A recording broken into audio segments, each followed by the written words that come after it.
समर्पण क्लासेज में आप सभी का स्वागत है। आज हम दर्पण द्वारा प्रतिबिंब बनाने के नियम पढ़ेंगे और उसके बाद पढ़ेंगे कि अवतल दर्पण द्वारा प्रतिबिंब किस प्रकार से बनता है और फिर पढ़ेंगे उत्तल दर्पण द्वारा प्रतिबिंब किस प्रकार से बनता है। तो वीडियो शुरू करने से पहले आपको बता दें, एक समस्या है इस चैनल पर। तो हम लोग क्या कर रहे हैं, इस चैनल पर वीडियो अपलोड न करके समर्पण क्लासेज नाम से ही एक नया चैनल शुरू कर रहे हैं। समर्पण क्लासेज नाम से एक नया चैनल शुरू कर दिया गया है, नाम वही रहेगा और इस चैनल पर वीडियो अपलोड कर दिया गया है। तो आप लोग क्या करें, इस वीडियो के डिस्क्रिप्शन में जाएं, इस नए वाले चैनल का लिंक वहां पे दे दिया गया है। तो आप लोग वीडियो वहीं से देखें, उस चैनल को सब्सक्राइब कर लें, क्योंकि आने वाली जितनी भी वीडियो है हम लोग उसी चैनल पर अपलोड करेंगे। तो अभी आप वीडियो पॉज करिए, डिस्क्रिप्शन में जाइए, वहाँ पे लिंक दिया गया है, लिंक पर क्लिक करके आप उस नए वाले चैनल से वीडियो देखिए, उसको सब्सक्राइब कर लें। तो चलिए शुरू करते हैं। तो हमें पढ़ना है क्या, हमें पढ़ना है सर्वप्रथम दर्पण द्वारा प्रतिबिंब बनाने के नियम। तो पहले हम यही पढ़ेंगे कि दर्पण द्वारा प्रतिबिंब किस प्रकार से बनता है, उसके क्या क्या नियम है। तो चलिए शुरू करते हैं। तो आप जान लेना, दर्पण द्वारा प्रतिबिंब बनाने के मुख्य रूप से 3 नियम हैं। दर्पण द्वारा प्रतिबिंब बनाने के मुख्य रूप से 3 नियम हैं। दर्पण द्वारा प्रतिबिंब बनाने के मुख्य रूप से 3 नियम हैं। तो पहला नियम क्या है, पहला नियम क्या है, ये मान लीजिए कोई दर्पण है, ये मान लीजिए दर्पण है और ये है दर्पण का मुख्य अक्ष, मुख्य अक्ष। ये दर्पण पर स्थित, ये मुख्य अक्ष पर स्थित कोई बिंदु P, इसको हम ध्रुव कहते हैं, यह मुख्य फोकस है, यह वक्रता केंद्र है। तो पहला नियम यह है, पहला नियम है, यदि कोई प्रकाश की किरण, यदि कोई प्रकाश की किरण इस प्रकार से इस मुख्य अक्ष के समांतर आती है, तो वह दर्पण से टकराने के बाद सदैव जाती है कहां से, मुख्य फोकस से। तो ये पहला नियम हो गया। क्या, यदि कोई प्रकाश की किरण इस प्रकार से इस मुख्य अक्ष के समांतर आएगी, तो दर्पण से टकराने के पश्चात वह सदैव जाएगी कहां से, मुख्य फोकस से। तो ये पहला नियम हो गया।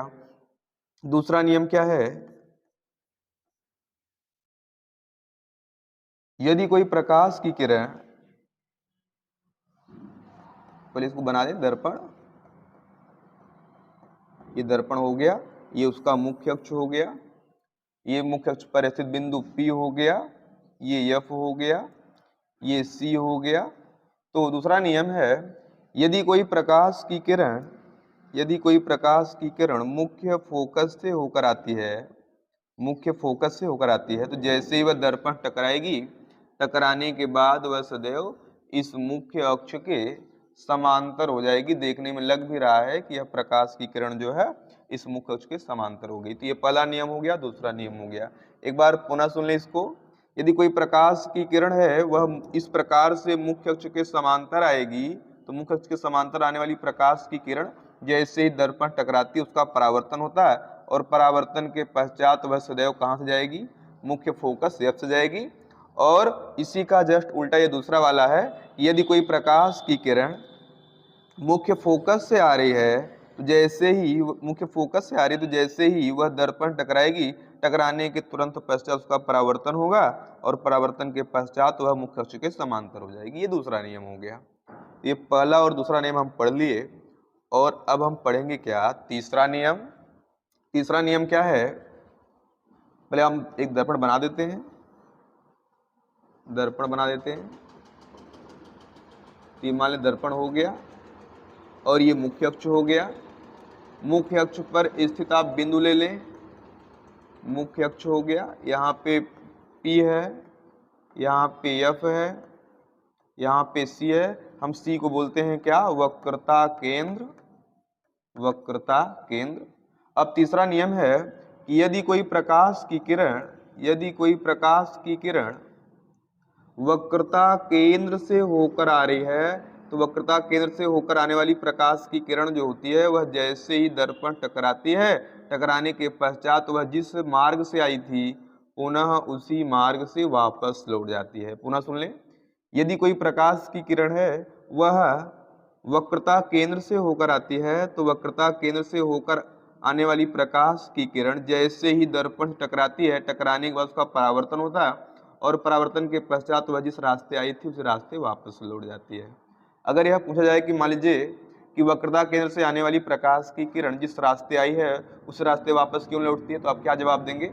एक बात जान लें, जो प्रकाश की किरण C से होकर आती है, C से होकर आने वाली प्रकाश की किरण सदैव दर्पण पर लंबवत पड़ती है, और जो किरण लंबवत पड़ती है, लंबवत गिरने वाली किरण जिस रास्ते आती है उस रास्ते वापस लौट जाती है। एक बार पुनः सुन लें, यदि कोई प्रकाश की किरण C से आ रही है तो C से आने वाली प्रकाश की किरण जो होती है वह दर्पण पर एकदम लंबवत गिरती है, और जो किरण लंबवत गिरती है उस किरण को सीधे उसी रास्ते जिस रास्ते वह आई है उस रास्ते वापस होना होता है।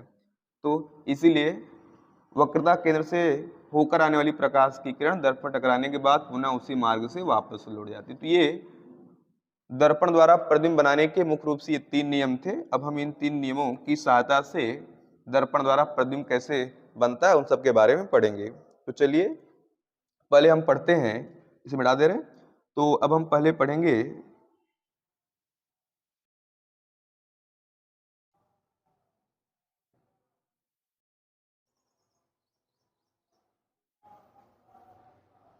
कि अवतल दर्पण द्वारा प्रतिबिंब कैसे बनता है। अब हम पढ़ेंगे अवतल दर्पण द्वारा प्रतिबिंब कैसे बनता है। अवतल दर्पण द्वारा प्रतिबिंब कैसे बनता है इसके बारे में अध्ययन करेंगे। तो अवतल दर्पण द्वारा प्रतिबिंब 6 प्रकार से बनता है। अवतल दर्पण द्वारा प्रतिबिंब मुख्य रूप से 6 प्रकार से बनता है। 6 प्रकार से बनता है। अवतल दर्पण द्वारा प्रतिबिंब 6 प्रकार से बनता है। तो प्रतिबिंब 6 प्रकार से कैसे बनेगा वो डिपेंड करता कि वस्तु की स्थिति कहाँ पे है। वस्तु की अलग अलग स्थितियों के लिए प्रतिबिंब भी अलग अलग स्थितियों में बनता है और उसकी प्रकृति भी अलग अलग होती है। तो एक बात यह जान लेना है कि अवतल दर्पण द्वारा जो प्रतिबिंब 6 प्रकार से बनता है वह निर्भर करता है कि वस्तु को कहाँ पे रखा गया है। वस्तु की स्थिति पर निर्भर करता है प्रतिबिंब कैसा बनेगा और कहाँ बनेगा। तो सुनिए, मान लीजिए हम यह एक अवतल दर्पण बना दे रहे हैं, यह एक अवतल दर्पण बना दे रहे हैं। तो अवतल दर्पण द्वारा जो 6 प्रकार से प्रतिबिंब बनता है, तो प्रतिबिंब कहाँ और कैसे बनेगा वो निर्भर करता है कि वस्तु की स्थिति कहाँ है। यह दर्पण हो गया और ये हो गया क्या, उसका मुख्य अक्ष। ये मुख्य अक्ष पर स्थित बिंदु है P और ये है बिंदु F और ये है बिंदु C। तो एक मिनट, तो दर्पण के सामने वस्तु कहाँ पे रखी है इस बात पे निर्भर करता कि प्रतिबिंब किस प्रकार से और कहाँ बनेगा। तो एक बार हम पहले बता दे रहे हैं, मान लो कि यह C से अत्यधिक दूर अर्थात है कौन, अनंत। यदि कोई वस्तु है, वस्तु आप अनंत पे रखोगे, ये वस्तु है, ठीक है, ये वस्तु है। यदि आप वस्तु अनंत पे रखोगे तो उसका प्रतिबिंब हमेशा F पर बनता है, ये प्रतिबिंब है। अनंत पे रखी हुई वस्तु का प्रतिबिंब F पर बनता है। अगर आप वस्तु को अनंत पे न रख के अनंत और C के बीच में रखते हैं तब उसका प्रतिबिंब सदैव F और C के बीच बनता है। इसी प्रकार से यदि आप वस्तु को अनंत और C के बीच न रखकर C पे रखें तो C पे रखी हुई वस्तु का जो प्रतिबिंब होता है वह स्वयं C पर ही बनता है। अगर आप C और F के बीच वस्तु रख रहे हैं तब उसका प्रतिबिंब C और अनंत के बीच बनता है। और इसी प्रकार से यदि आप वस्तु को F पे रखेंगे तब इसका प्रतिबिंब कहाँ बन जाएगा, अनंत पर। तो हम क्या देख रहे हैं, हम देख रहे हैं कि जब वस्तु हम अनंत पे रखे तो उसका प्रतिबिंब कहाँ बना, F पर बना। और जब हम F पर रख रहे हैं वस्तु तो प्रतिबिंब कहाँ बन रहा, अनंत पर।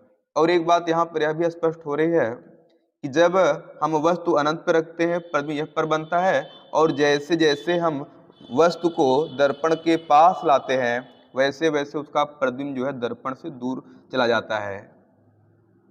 तो यहाँ पे 5 कंडीशन हो गया।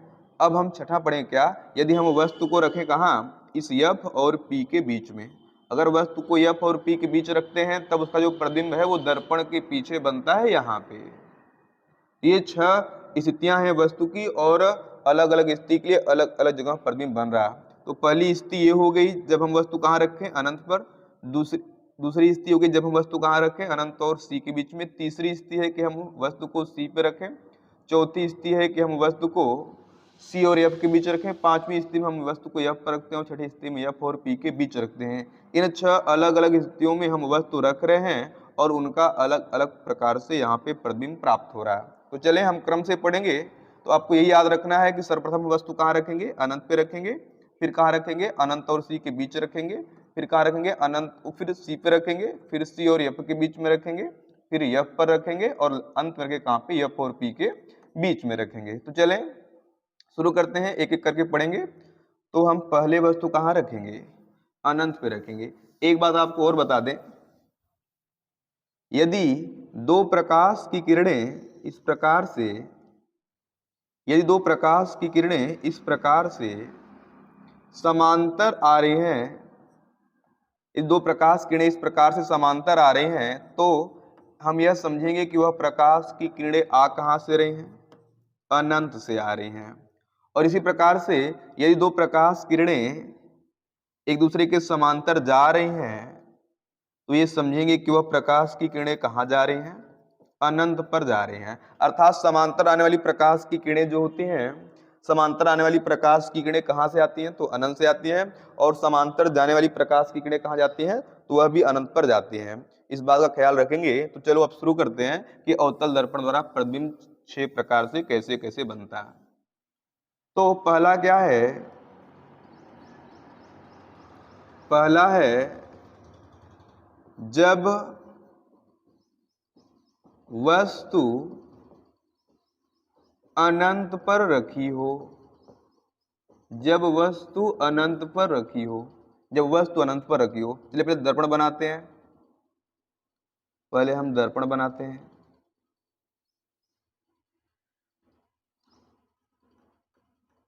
ये हम कलई कर दे रहे हैं, कलई कर दे रहे हैं। इसके बाद बनाएंगे क्या, मुख्य अक्ष, मुख्य अक्ष। ये मुख्य अक्ष हो गया, मुख्य अक्ष हो गया। उसके बाद मुख्य अक्ष पर हम 3 बिंदु लेंगे। एक तो ध्रुव हो गया, इसको हम P से लिखते हैं। दूसरा मुख्य फोकस हो गया, इसको हम F से लिखते हैं। और तीसरा हो गया क्या, वक्रता केंद्र, जिसको हम C से लिखते हैं। तो प्रतिबिंब बनाने का हमारे पास 3 नियम है। हम 3 नियम में से किसी भी 2 नियम का प्रयोग करके प्रायः हम प्रतिबिंब बनाते हैं। तो चलिए मान लीजिए कि वस्तु कहाँ पे रखी, खुद लिखा हेडिंग में क्या कि वस्तु रखी है कहाँ पर, अनंत पर। जब वस्तु को अनंत पे रखेंगे तो मान लें कि यह है क्या, मान लें यह है अनंत और अनंत पर इस प्रकार से कोई वस्तु रखी गई है। अनंत पर इस प्रकार से कोई वस्तु रखी, तो अनंत पर रखी गई वस्तु को इस प्रकार से हम दर्शाते हैं। तो ये मान लो वस्तु है जो कहाँ पे स्थित है, अनंत पर स्थित है। तो अनंत पर रखी गई वस्तु से आप पहले 2 किरण लेके चलिए। मान लीजिए यह पहली किरण है,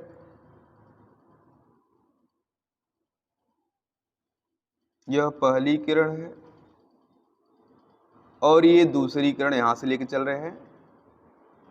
एक बात का ध्यान रखें कि सदैव इन किरणों को लेके चलना है कैसे, एक दूसरे के समांतर।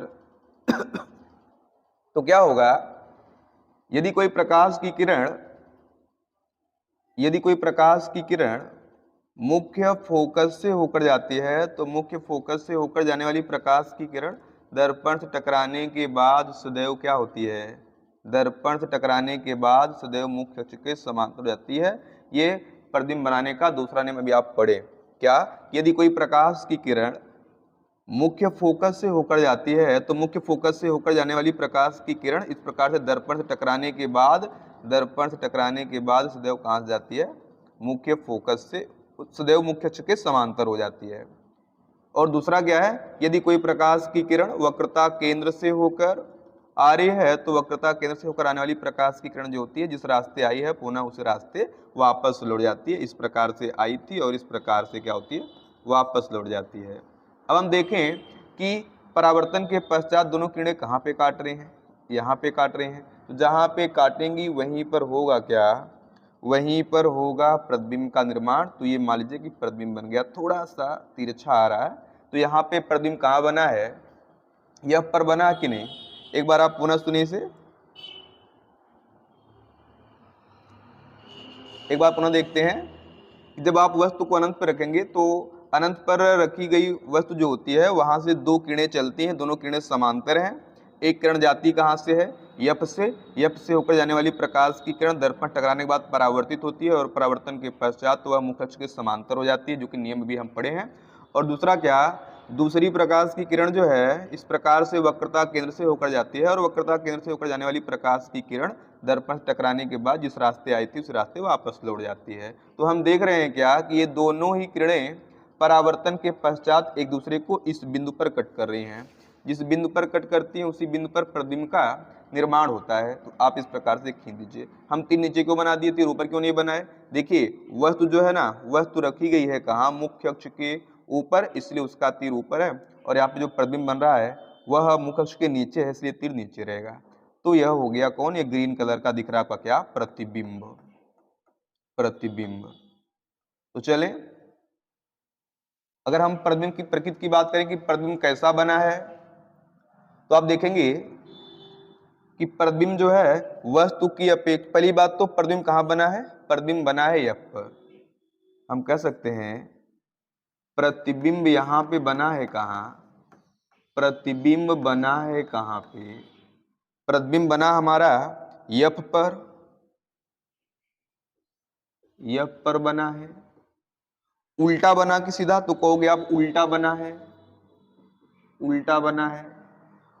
वस्तु से छोटा बना है कि बड़ा, तो वस्तु इतनी बड़ी है, प्रतिबिंब छोटा सा है, तो आप कहोगे छोटा क्या, बहुत छोटा बना है, बहुत छोटा बना है। और अब हम कहें कि यह प्रतिबिंब वास्तविक है कि आभासी, तो देखिए वास्तविक और आभासी में आप कहते हैं कि यदि दोनों किरणें परावर्तन के पश्चात एक दूसरे को वास्तव में कट कर दें तो प्रतिबिंब वास्तविक रहता है, और वास्तव में कट न करें तो प्रतिबिंब आभासी होता है। तो यहाँ पर तो हम देख रहे हैं कि ये दोनों किरणें परावर्तन के पश्चात एक दूसरे को वास्तव में यहाँ पे कट कर रही हैं। चूंकि वास्तव में कट कर रही हैं इसलिए प्रतिबिंब कैसा बनेगा, वास्तविक बनेगा। तो ये हो गया क्या, ये हो गया अवतल दर्पण द्वारा प्रतिबिंब बनाने का, प्रतिबिंब का बनना, जबकि वस्तु कहाँ पे रखी गई हो, अनंत पर। तो अनंत पर रखी गई वस्तु जो होती है उसका प्रतिबिंब इस प्रकार से यहाँ पे बना है, जो कि यप पर बना है, उल्टा, बहुत छोटा, और क्या बना, वास्तविक बना है। तो ये इसके आगे हम पढ़ेंगे अब क्या, जब वस्तु कहाँ रखी हो, अनंत और सी के बीच में। तो इसे मिटा दे रहे। अब हम पढ़ेंगे जब वस्तु रखी हो कहाँ, अनंत और सी के बीच में। तो चले अब पढ़ेंगे जब वस्तु अनंत और सी के बीच रखी हो। दूसरा है जब वस्तु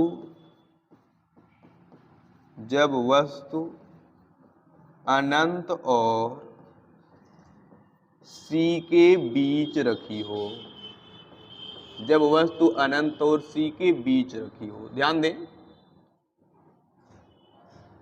पहले हम दर्पण बनाएंगे, पहले हम दर्पण बनाएंगे। ये हो गया दर्पण,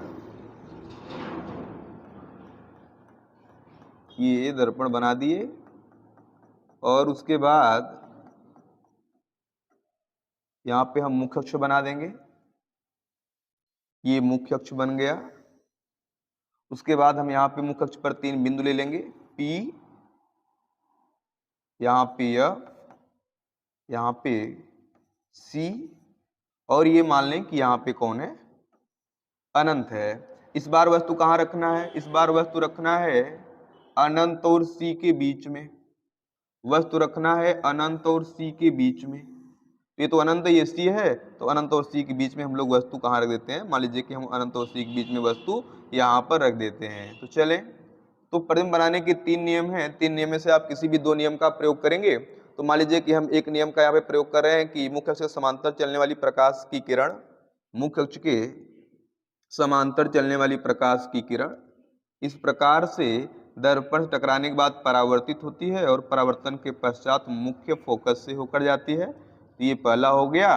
और दूसरा हम यह मान लेते हैं कि यदि कोई प्रकाश की किरण वक्रता केंद्र से होकर जाती है तो वक्रता केंद्र से होकर जाने वाली प्रकाश की किरण की विशेषता होती है वह जिस रास्ते गई है पुनः उसे रास्ते वापस लौटती है। तो हम देख रहे हैं कैसे बना है, एक बार फिर देखते हैं।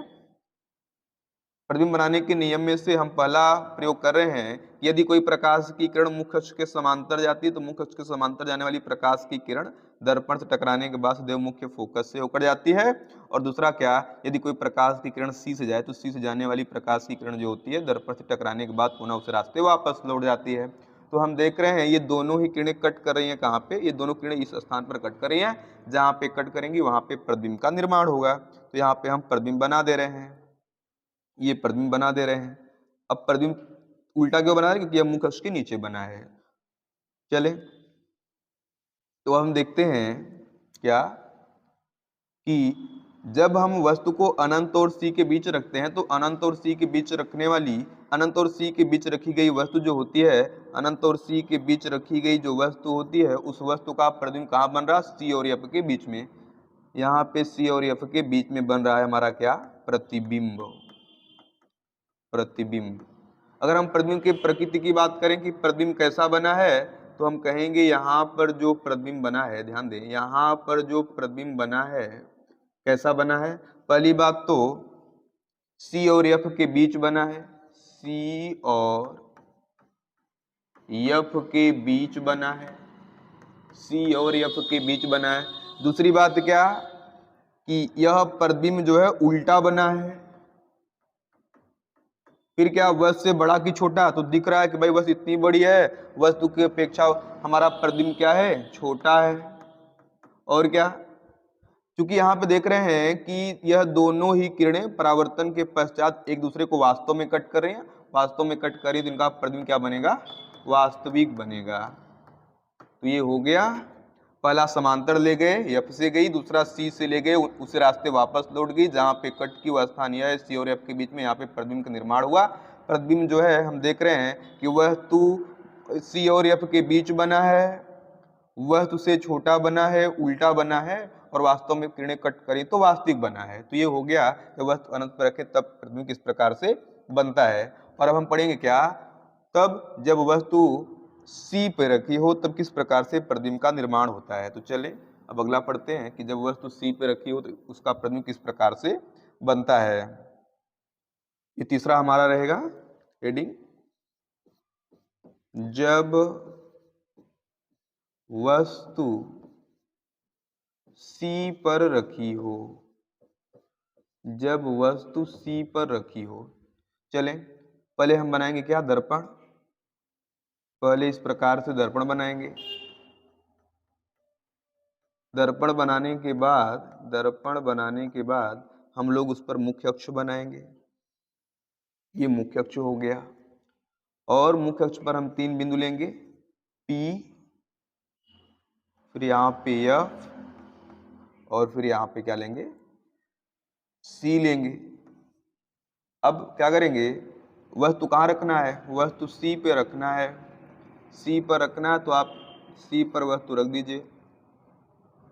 यहाँ पे हम वस्तु C पर रख दे रहे हैं, इस प्रकार से C पर वस्तु रख दी गई। तो नियम क्या है प्रतिबिंब बनाने का, यदि कोई प्रकाश की किरण मुख्य अक्ष के समांतर जाती है तो मुख्य अक्ष के समांतर जाने वाली प्रकाश की किरण जो होती है दर्पण से टकराने के बाद सदैव कहाँ से जाती है, मुख्य फोकस से होकर जाती है, मुख्य फोकस से होकर जाती है। तो ये पहली किरण हो गई, मुख्य अक्ष के समांतर जाने वाली प्रकाश की किरण दर्पण टकराने के बाद मुख्य फोकस से गई। और दूसरी किरण को आप मान लीजिए कहाँ से ले जाएं, एफ से लेके जा रहे हैं। चले दूसरी किरण को एफ से लेके जा रहे हैं, तो नियम क्या है, एफ से या मुख्य फोकस से होकर जाने वाली प्रकाश की किरण जो होती है, मुख्य फोकस से होकर जाने वाली प्रकाश की किरण जो होती है दर्पण से टकराने के बाद मुख्य फोकस से होकर जाने वाली प्रकाश की किरण दर्पण से टकराने के बाद सदैव क्या होती है? सदैव वह मुख्य अक्ष के समांतर हो जाती है। तो क्या हुआ, पहली किरण को समांतर ले गई, एफ से गई, दूसरी को एफ से ले गई, एफ से जाने वाली किरण क्या होती है? दर्पण से टकराने के बाद सदैव मुख्य अक्ष के समांतर हो जाती है। तो हम देख रहे हैं कि ये दोनों किरणें इस बिंदु पर कट कर रही हैं, जिस बिंदु पर कट करेंगे उस बिंदु पर प्रतिबिंब का निर्माण होगा। तो यहाँ पे हम प्रतिबिंब का निर्माण कर दे रहे हैं, तो ये प्रतिबिंब बन गया। अब अगर आप देखें तो कहेंगे यदि हम वस्तु कहाँ रखते हैं, यदि हम वस्तु को सी पे रखते हैं तो सी पे रखी गई वस्तु का प्रतिबिंब भी कहाँ बनता है? सी पे रखी गई वस्तु का प्रतिबिंब बनता है कहाँ? सी पर ही बनता है, सी पर ही बनता है।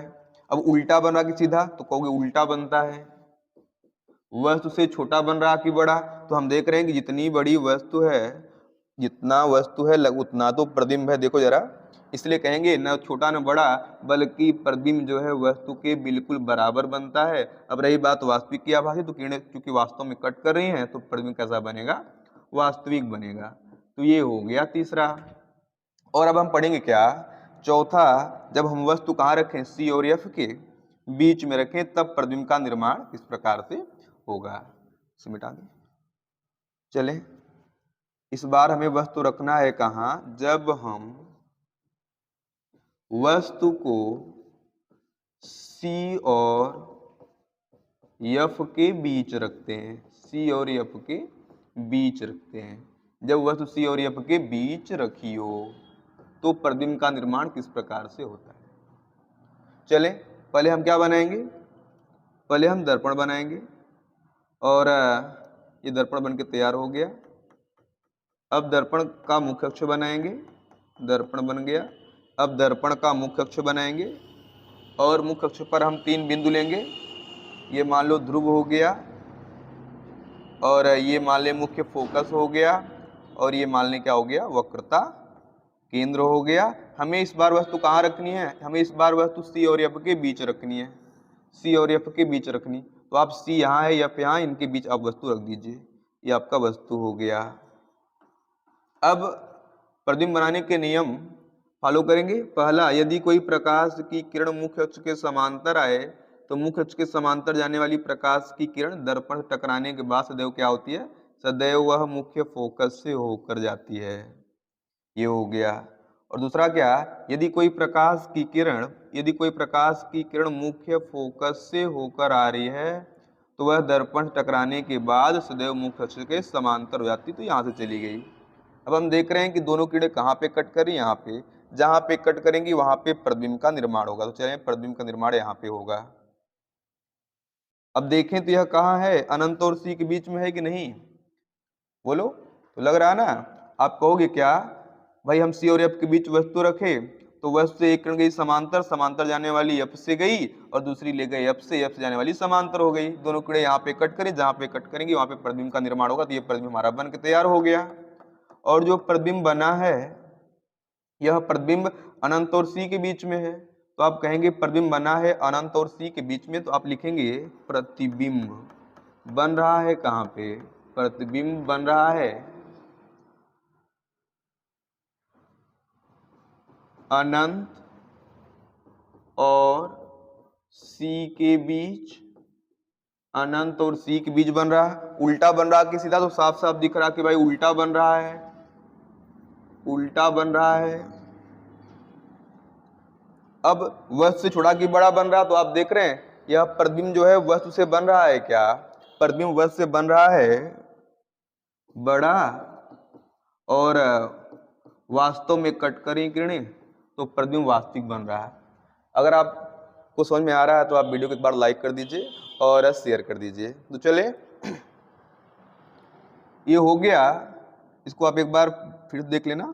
तो इसे मिटा दे रहे हैं।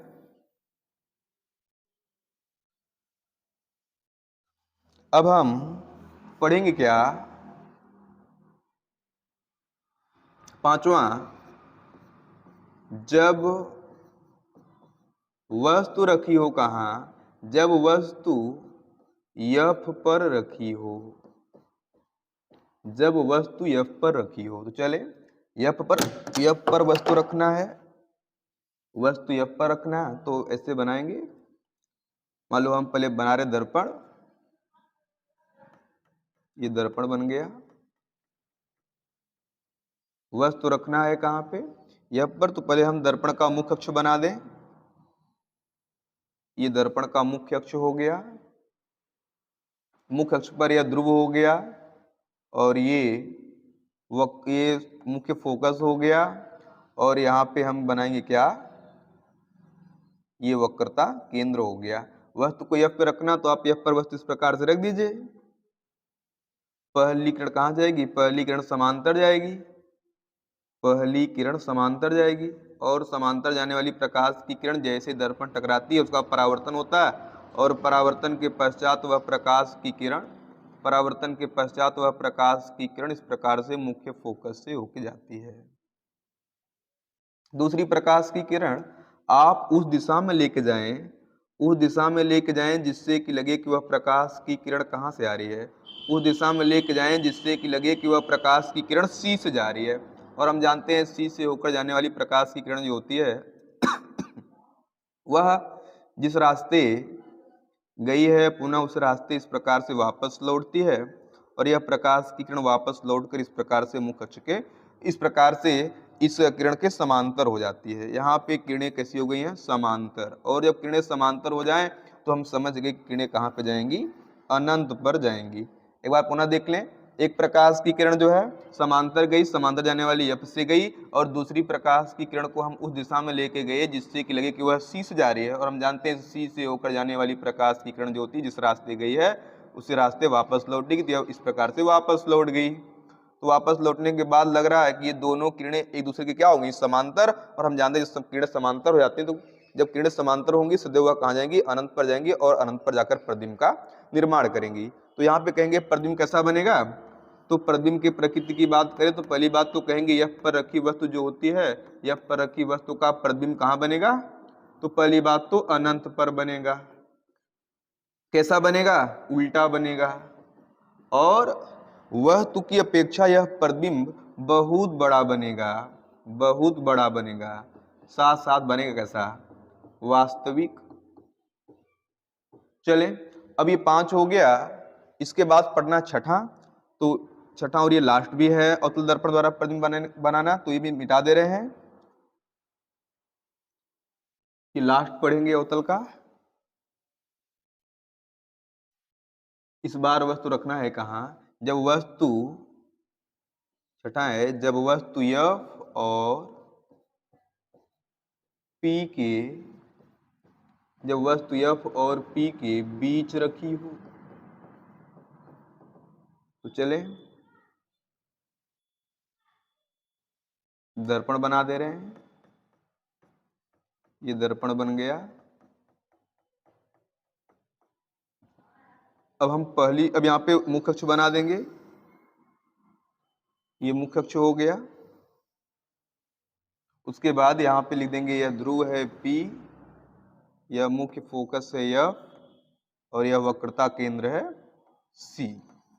तो पहले वाली अब यहाँ पे वस्तु कहाँ रखना है, वस्तु रखना है F और P के बीच में, तो F और P यह है, F और P के बीच में हम इस प्रकार से वस्तु रख देते हैं।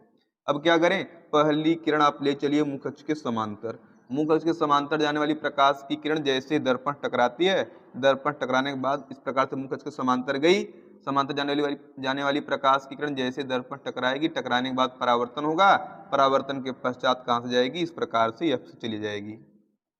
अब आप दूसरी वाली प्रकाश की किरण उस दिशा में लेके जाइए, दूसरी वाली प्रकाश की किरण उस दिशा में लेके जाइए जिससे कि लगे कि वह सी से आ रही, तो हम इस दिशा में लेके चले गए।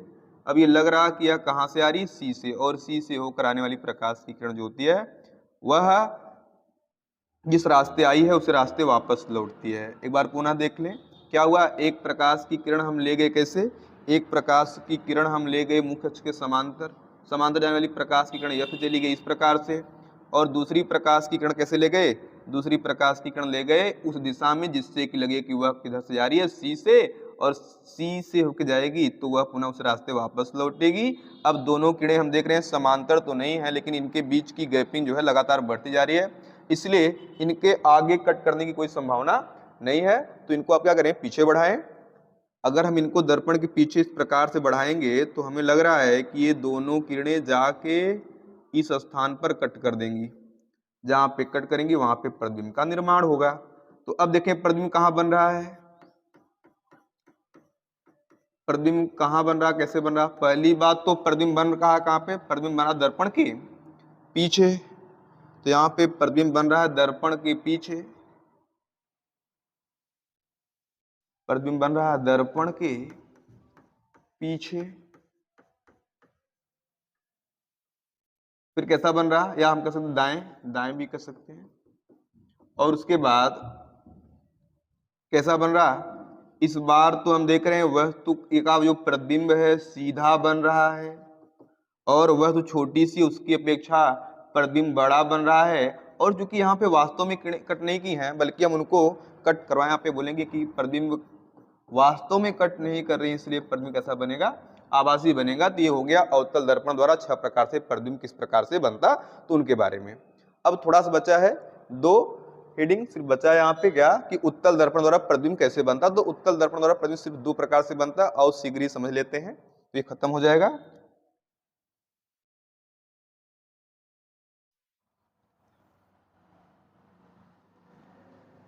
अब हम पढ़ना है क्या, उत्तल दर्पण द्वारा प्रतिबिंब कितने प्रकार से बनता है। तो उत्तल दर्पण द्वारा प्रतिबिंब 2 प्रकार से बनता है। उत्तल दर्पण द्वारा प्रतिबिंब 2 प्रकार से बनता है। चलें पहले हम बनाएंगे क्या, पहला है उत्तल दर्पण द्वारा प्रतिबिंब कितने प्रकार से बनता। आप कहोगे उत्तल दर्पण द्वारा प्रतिबिंब 2 प्रकार से बनता है। तो पहला प्रकार क्या है, आप पहले एक उत्तल दर्पण बना दीजिए। ये हो गया उत्तल दर्पण। उत्तल दर्पण की विशेषता होती है कि उत्तल दर्पण में कलई हम करते हैं अंदर वाले पृष्ठ पर, और अवतल दर्पण में हम देखते हैं कि अवतल दर्पण प्रतिबिंब, अवतल दर्पण में हम लोग हमेशा कलई कहाँ करते थे, बाहर वाले पृष्ठ पर। तो ये उत्तल दर्पण है इसलिए हम कलई कहाँ करें, अंदर वाले पृष्ठ पर कर रहे हैं। और ये कौन हो गया, ये हो गया उसका मुख्य अक्ष। अब हम मुख्य अक्ष में, यहाँ पे मुख्य अक्ष पर हम लोग P बनाएंगे, अंदर यहाँ पे F बनाएंगे, और यहाँ पे कौन बना, C बनाएंगे। ठीक है, चले तो यहाँ पे उत्तल दर्पण द्वारा प्रतिबिंब 2 प्रकार से बनता है। पहला तो तब जब वस्तु अनंत पर हो, जब वस्तु अनंत पर हो। तो मान लें कि यहाँ पे यह अनंत है, ये मान लें कि अनंत है, और अनंत पर यहाँ पे कोई वस्तु रखी गई है, अनंत पर इस प्रकार से कोई वस्तु रखी गई है। तो अगर अनंत पे वस्तु रखी जाएगी तो जो वस्तु अनंत पे रखेंगे उस वस्तु से आप 2 किरणें लाइए। पहली किरण हम ला रहे हैं, पहली किरण यहाँ पे तो पहली किरण हम ला रहे हैं इस प्रकार से मुख्य अक्ष के समांतर, और मुख्य अक्ष के समांतर आने वाली प्रकाश की किरण जैसे दर्पण टकराती है वो F से होकर जाती है, लेकिन यहाँ पे F से होकर नहीं जा सकती, क्योंकि किरण F से होकर नहीं जा सकती इसलिए वह उस दिशा में चली जाएगी। भाई उस तरफ तो जा नहीं पाएगी क्योंकि वहाँ पे कलई किया गया, उसका परावर्तन होगा, इस तरफ जाएगी, अंदर जाने की संभावना है नहीं। तो क्या होगा, यह प्रकाश की किरण परावर्तित होगी, और परावर्तित होने के पश्चात उस दिशा में चली जाएगी, उस दिशा में चली जाएगी जिससे कि लगे कि यह प्रकाश की किरण कहाँ से जा रही है, F से जा रही है। और वही यहाँ से करेंगे, यहाँ से भी एक किरण हम समांतर लेके चलेंगे, ये समांतर किरण गई, और चूंकि यह भी किरण दर्पण के उस पार नहीं जा पाएगी, क्यों, क्योंकि उधर क्या किया गया, कलई किया गया, इसका परावर्तन होगा, और परावर्तन के पश्चात यह भी किरण उस दिशा में चली जाएगी जिससे कि लगे कि यह प्रकाश की किरण कहाँ से आ रही है, F से आ रही है। अब लग रहा कि यह वाली जो प्रकाश की किरण है, लग रहा कि यह वाली प्रकाश की किरण जो है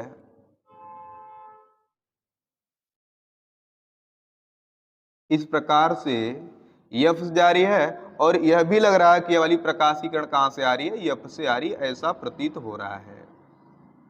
तो ये दोनों किरणें कहाँ पे कट करी, इस F पर कट करी हैं, तो F पर ही प्रतिबिंब का निर्माण होगा, F पर ही प्रतिबिंब का निर्माण होगा। प्रतिबिंब जो होगा कैसा होगा, आप कहोगे प्रतिबिंब जो है आभासी सीधा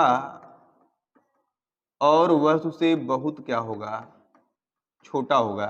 एक बार पुनः देख लें, आप कहेंगे क्या, यदि कोई प्रकाश की किरण, नहीं पहले आप क्या करेंगे, आप कहेंगे कि भाई उत्तल दर्पण के सामने वस्तु को अनंत पर रखें, अनंत पर रखी गई जो वस्तु होती है उससे दो किरण लेके चलिए, एक यहां से गई और एक यहां से गई।